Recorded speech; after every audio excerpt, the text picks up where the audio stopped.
ओम श्री कृष्णाय वासुदेवाय हरे परमात्मने प्रणतक्लेशनाशाय गोविंदाय नमो नमः। आप सभी को मेरा प्रणाम। आज मैं आपको कामदा एकादशी की कथा सुना रही हूँ। चैत्र मास के शुक्ल पक्ष में कामदा नाम की एकादशी होती है। ये एकादशी परम पुण्यमयी है। पाप रूपी ईंधन के लिए तो यह दावानल ही है। कामदा एकादशी की व्रत कथा इस प्रकार है। प्राचीन काल की बात है। नागपुर नाम का एक सुंदर नगर था, जहाँ सोने के महल बने हुए थे। उस नगर में पुंडरीक आदि महाभयंकर नाग निवास करते थे। पुंडरीक नाम का नाग उन दिनों वहाँ राज्य करता था। गंधर्व, किन्नर और अप्सराएं भी उस नगरी में निवास करती थीं। वहाँ एक श्रेष्ठ अप्सरा थी जिसका नाम ललिता था।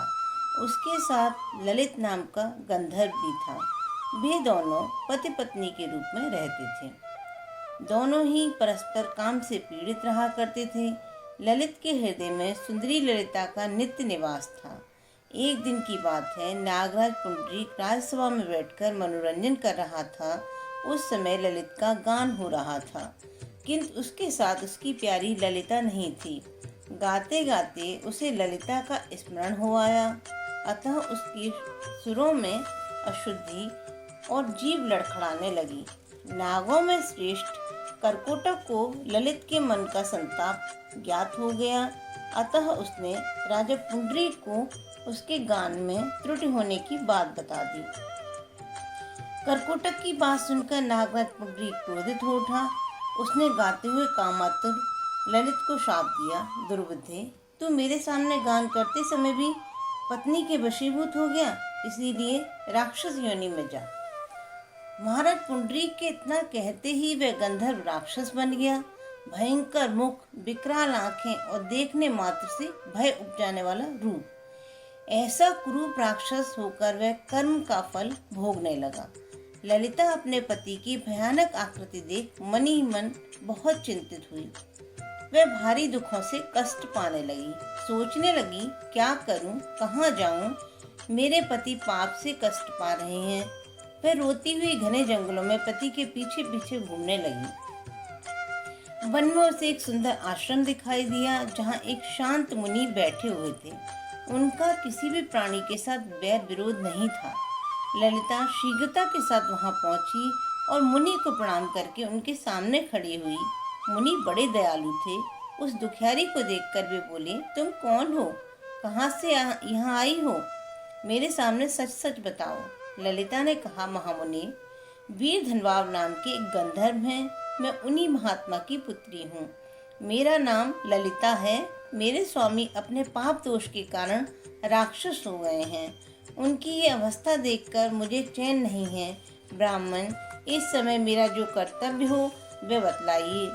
विप्रवर, जिस पुण्य के द्वारा मेरे पति राक्षस योनि से मुक्ति पा जाएं, उसका वर्णन कीजिए। ऋषि बोले, भद्रे, इस समय चैत्र मास के शुक्ल पक्ष की कामदा नामक एकादशी तिथि है, जो सब पापों को हरने वाली और उत्तम फल देने वाली है।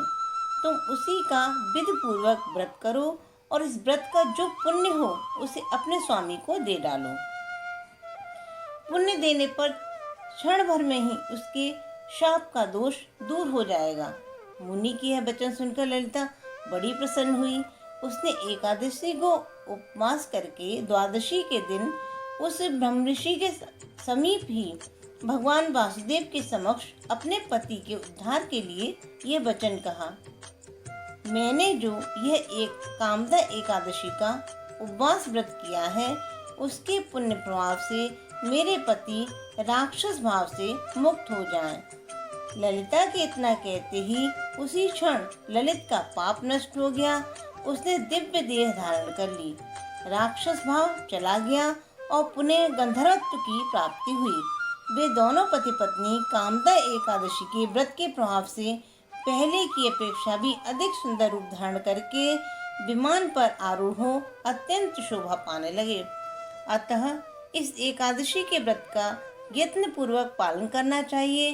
कामदा एकादशी ब्रह्महत्या आदि पापों तथा पिशाचत आदि दोषों का भी नाश करने वाली है। इसके पढ़ने और सुनने से वाजपेयी यज्ञ का पुण्य प्राप्त होता है।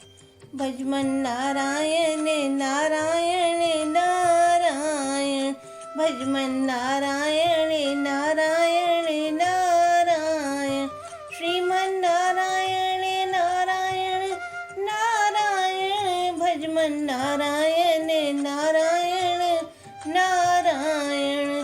बोलो एकादशी माता की जय, विष्णु भगवान की जय।